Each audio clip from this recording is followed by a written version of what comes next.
Okay guys, now this video deals with frictional head loss for a pipe flow of any kind of fluid. So for a circular pipe, we are considering for a circular pipe any fluid is flowing from this side to that side. Okay, now we are going to find out that what will be the frictional head loss, that means due to the friction for the pipe wall to the fluid, what amount of head will be getting lost, okay, due to the friction of the material of the pipe. Obviously it will be less for a smooth surface pipe, or maybe it will be more for a rough surface pipe. Now we are going to find out that what will be these head loss due to friction. So try to understand this particular picture. I have shown over you, it's a cross section of a pipeline. Flow is occurring from this side to that side, that means from left to right, and this square red black colored square element is nothing but a representation of a fluid element. Okay, so it's a kind of, we are considering a fluid element. Just this kind of derivation also you have used for Euler's equation derivation.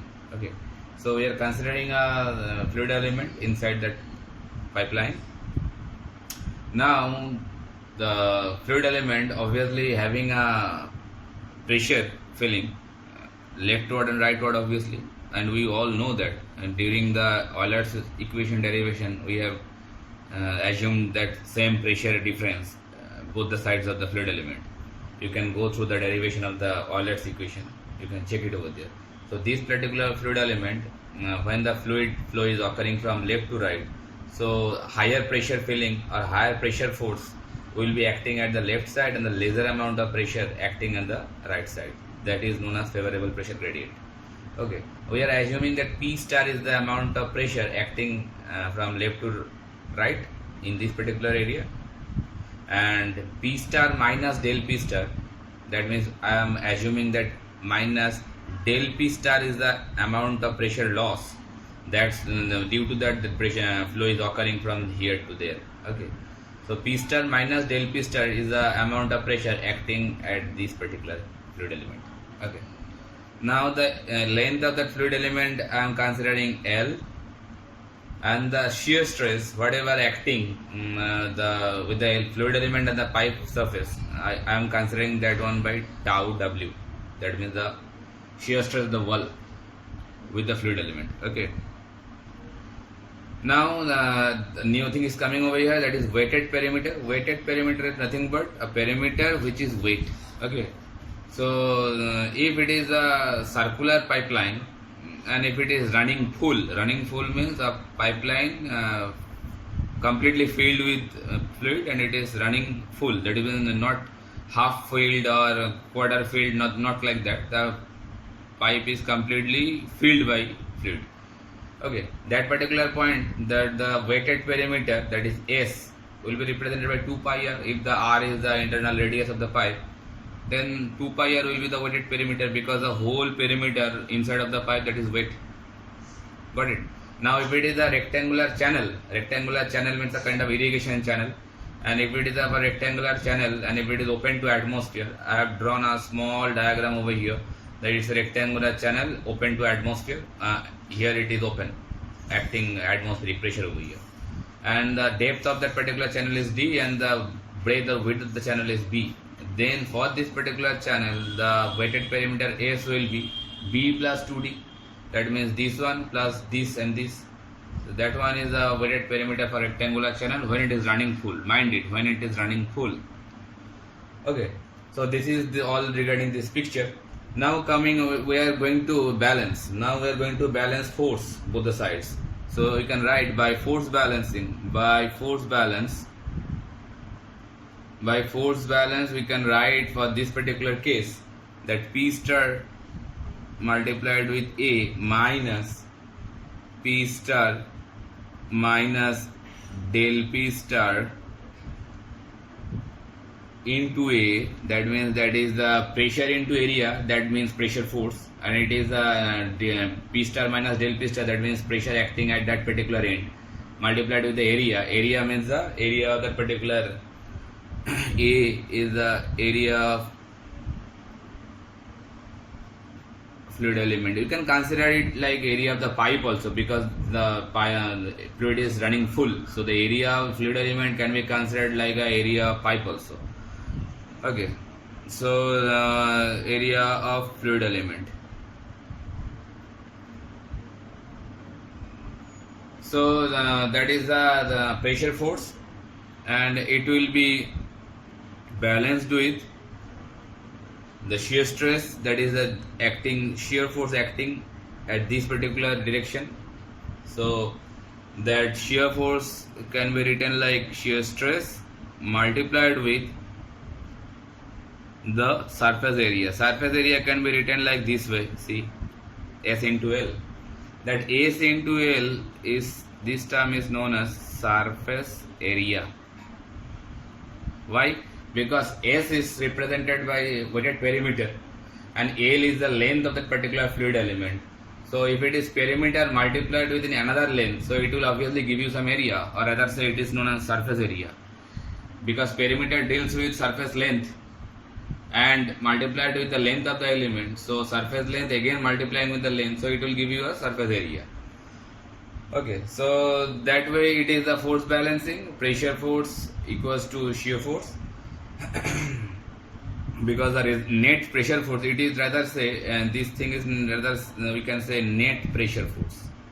Net pressure force. So net pressure force obviously acting in this direction, because the fluid is flowing from leftward to rightward. Obviously net force, or rather say net pressure force, obviously acting in the left to rightward direction, in this direction, and this shear force actually acting in this direction. That's why they can be equal to each other. They will be nullify each other. Okay, so from there I can write here that shear stress is can be written like del P star into A divided by S into L. So that will be giving you the shear stress at the wall. Now we can write hydraulic radius, hydraulic diameter. The hydraulic diameter basically plays an important role in case of this kind of pipe flow or channel flow. Okay, so hydraulic diameter is nothing but it is represented by 4A into S. Hydraulic diameter is represented by 4A by S. A is the area, or rather say cross sectional area, and S is the weighted perimeter, we know already. So what does it mean? Basically that hydraulic diameter is represented by hydraulic diameter is a function. If we go through if you want to know what is actually that, the hydraulic diameter is a function of Reynolds number actually. Okay, hydraulic diameter is also a function of, we don't going to the expand of Reynolds number. Here we can say that the hydraulic diameter is a function of hydraulic radius. Hydraulic radius is known as RH, hydraulic radius. And hydraulic radius also you can write RH. RH is represented by A by S. A is same area by weighted perimeter. So that way we can say that hydraulic diameter is nothing but, you can say that hydraulic diameter I have represented by 4A by S. So I can say that hydraulic diameter is nothing but 4 times of hydraulic radius. Okay, now if you want to find out that what will be the value of the hydraulic diameter for a circular pipeline. Circular pipeline I can say like this: if it is 4A by S, then for a surface area, it is area, that means surface area, because along the surface the fluid is flowing, it's not the cross sectional area. So 4 into 4A, that is the surface area, not this is the cross sectional area. Sorry, it's mistake. It's cross section area. So that way circular cross section is known as pi r square. And weighted perimeter, already we know that is if it is running full, then that will be 2 pi r. So it will give you that 2r, and 2r is nothing but d. That d is only the radius. That d not hydraulic radius. It is the radius of pipe. Radius of pipe. Okay. So that d is only diameter of pipe, normal diameter, not hydraulic diameter, dia of pipe. So finally we are getting that hydraulic radius is nothing but only radius of pipe when it is circular cross section. That I am trying to say. So this part actually it is not part of the derivation.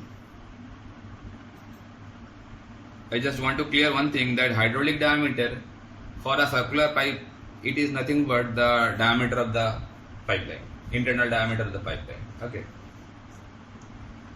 So from here, hydraulic diameter, when it is 4a by s, so from there I am pulling it down. Hydraulic diameter, it is represented by dh. dh is nothing but 4a by s. Okay. So tau w, where it is? Yes, this one. So from there I can so hence tau w, where it is del p star by L into a by s, and a by s nothing but dh by 4. So del p star by L, and a by s represented by dh by 4. Okay. So I can write it now that shear stress at wall, it is represented by 1 by 4 dh by L into del P star. That is the shear stress acting at the wall of the pipe. Okay. Now, obviously, if you can consider one thing over here, that if the fluid is ideal fluid, if the fluid is ideal, that means there is no viscosity of the fluid, then obviously there will be no frictional loss. That keep it in mind, that we are considering here the non-viscous or inviscous fluid, because viscosity must be there if there is any frictional head loss.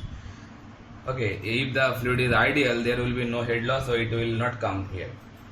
So now one thing will come over here, it's the coefficient that is known as skin friction coefficient. It's a constant value, so we can write one new thing, that is skin coefficient,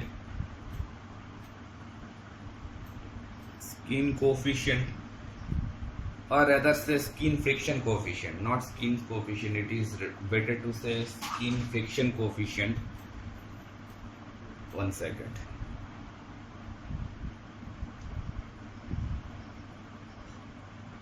Skin friction coefficient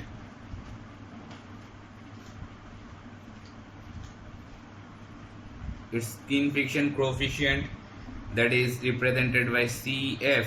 CF is nothing but shear stress at the wall divided by half rho v square. That derivation is not part of your syllabus, so that skin coefficient is the expression, whatever it can be derived, so it is upon derivation is not needed for you people. So for any internal or external flow, if this expression is standing for any internal or external flow. External flow means for suppose that a plate is lying and above the plate is any fluid is flowing, and for internal flow means this kind of flow. So skin friction coefficient, it is represented by this one. So where that V is nothing but average velocity. Average velocity, which is nothing but Q by A. Q by A. Because we know Q equals to AV, that V is nothing but the average velocity. Okay. So there I can continue with it, that CF is nothing but, if we use that particular tau W expression over here, so it will be simplified like this form: 1 by 4, you can do it with your own calculation, dH by L multiplied with del P star divided by half rho V square. That expression. So this particular expression we can derive instead of CF. So just I have put that tau W expression over here, so it will be look like this. Now this CF is, now we can name by some different scientist name, which is known as Fanning's friction factor. This particular CF is now known as Fanning's friction factor. Okay.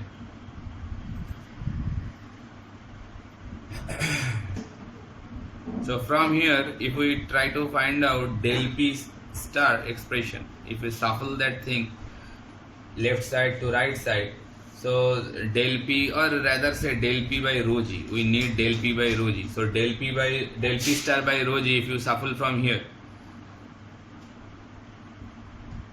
do one thing, del P by rho G can be written like this way: 4CF into L into rho V square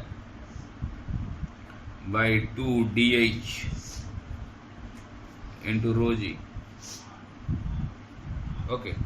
Intentionally I have bring that rho G part in denominator, because P by rho G we know already. P by rho G is nothing but a pressure head.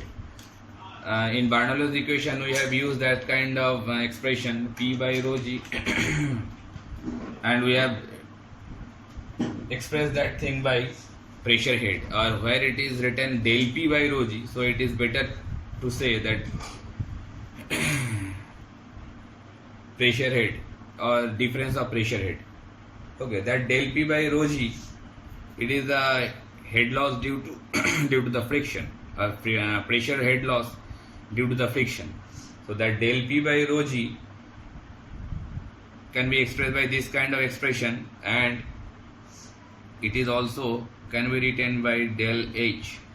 Why it is represented by del H? Because del H is the head loss, and del P star by rho G is also a head loss due to friction.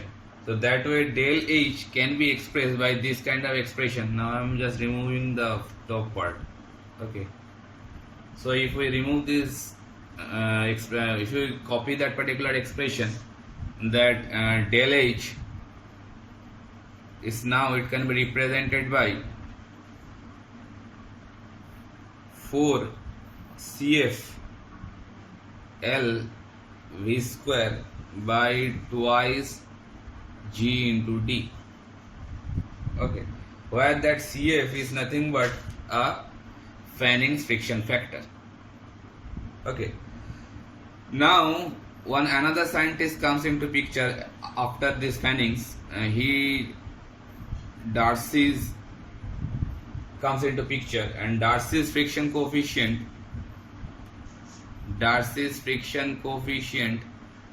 is nothing but, it is represented by F only, and F is nothing but 4CF. He did that only this thing. Darcy comes into picture, and according to his friction coefficient, F is nothing but 4CF. So finally the head loss expression, or rather say frictional head loss expression, according to Darcy's equation, which is known as, that can be represented by del H equals to F into L into V square by twice into G into D, where F is friction coefficient and that F is this F. Okay, where F is friction coefficient and that is equals to 4 into CF. CF is what? CF is Fanning's coefficient factor. Okay, generally most of the textbook, this kind of equation, frictional head loss given that 4FL v square by twice dg, that is the Darcy's equation. I am repeating my words. Most of the textbook giving that kind of equation that 4FL v square by twice dg, that is the Darcy's equation, but never. It is completely wrongly written on the some few of the textbook. Okay, the right thing is that Darcy's equation is this one. Darcy's equation, where the equation only comes with this particular expression FL v square by twice dg. No 4 will be there. If we connect 4 over here, then it will be not F, it will be 4CF, and CF will be some other fraction, constant or other coefficient, which is known as Fanning's friction factor. Okay, so if you write this equation 4FL v square by twice dg, that will be 4F will be the Darcy's friction factor. Okay, so mind it carefully. Okay, if you connect 4 over here, then that factor will be CF, and if you omit that 4, then you can write F. Okay, so this Darcy's equation also known as Darcy-Weisbach equation, because two scientists working on it. So Darcy-Weisbach equation is this particular equation, which is known as, where F is the friction factor, L is the length of the pipe, V is the velocity of the pipe, L length of pipe, V is the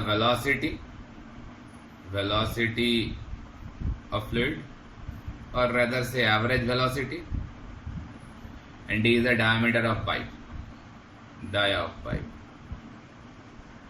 Why I have eliminated the DH part and replaced by D? Because I have already shown over here that DH is nothing but D for a circular pipe. That's why I have replaced that DH value by D. That DH value by D I can replace if the cross section of the pipeline is circular. Okay, so that's why that thing comes. And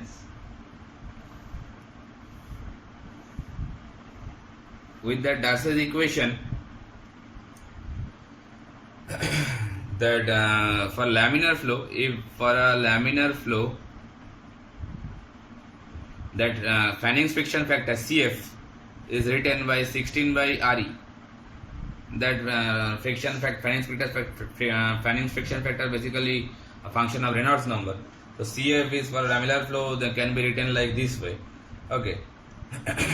And we know that Darcy's friction factor, that is F, is nothing but 4 into CF, so it will be 64 by RE. So both the values you can see F and CF both are different for laminar flow.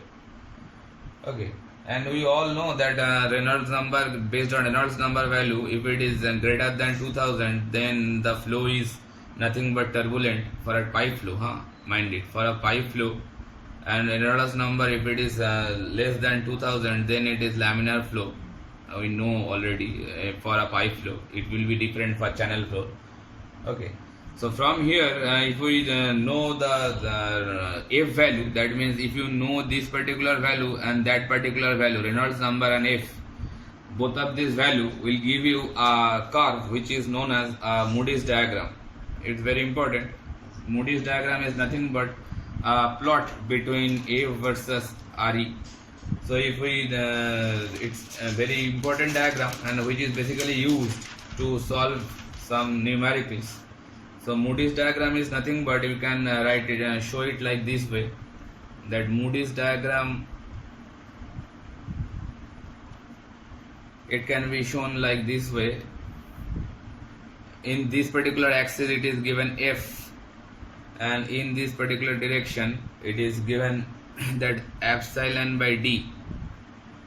Epsilon is nothing but surface roughness. Surface roughness value, it's a constant value for different kind of material. If the material is rough, so surface roughness value will be greater obviously. And in these axes it is given Reynolds number. Okay, so suppose Reynolds numbers values like this way, it has been plotted over here. and these surface roughness values are also plotted like this manner. Okay, different surface roughness values, and F value, that means the Darcy friction factor values, are also plotted on this particular axis. Okay, so some different curves is being given over here, like laminar flow curve, suppose given like this way. So this is a laminar flow curve, where laminar flow curve means the value of laminar flow, that is 64 by Re. So that curve is standing for 64 by Re. And lots of different curve is being given. We know that suppose this value Reynolds number, if it is 2000, so we know that Reynolds number value greater than 2000, it is greater than 2000, the flow is converted into laminar to turbulent. Suppose this kind of plot is being given. This lots of curve will be there. Okay, it will be prolonged from this side. So just go through a Moody's diagram from any textbook or from any web source, you can see there. So this Moody's diagram, actually what it does actually, Moody's diagram, it's very important. Moody's diagram actually helps us to find out that friction factor value, or friction factor value with based on different known values. Like suppose if you having some data that you are for a numerical problem, suppose that epsilon d, it is known to you. Okay, any arbitrary epsilon by d, that ratio is known to you. If it is known to you, and also that Reynolds number is also known to you, then by putting both these value on this particular diagram, from there you can get the value of f. Okay, so vice versa, instead of f and re, if it is known to you, then you can find epsilon by d value. But generally epsilon by d ratio and re values will be given to you, and with the help of these two values from this particular diagram, you can find the value of f. Okay, so basically that Moody's diagram helps us to find out the friction factor. Okay, so using this Moody's diagram, we are going to solve one or two problems in our next lecture. Okay, if it is having any kind of confusion or problem regarding the derivation, then please let me know. Okay, next proceed.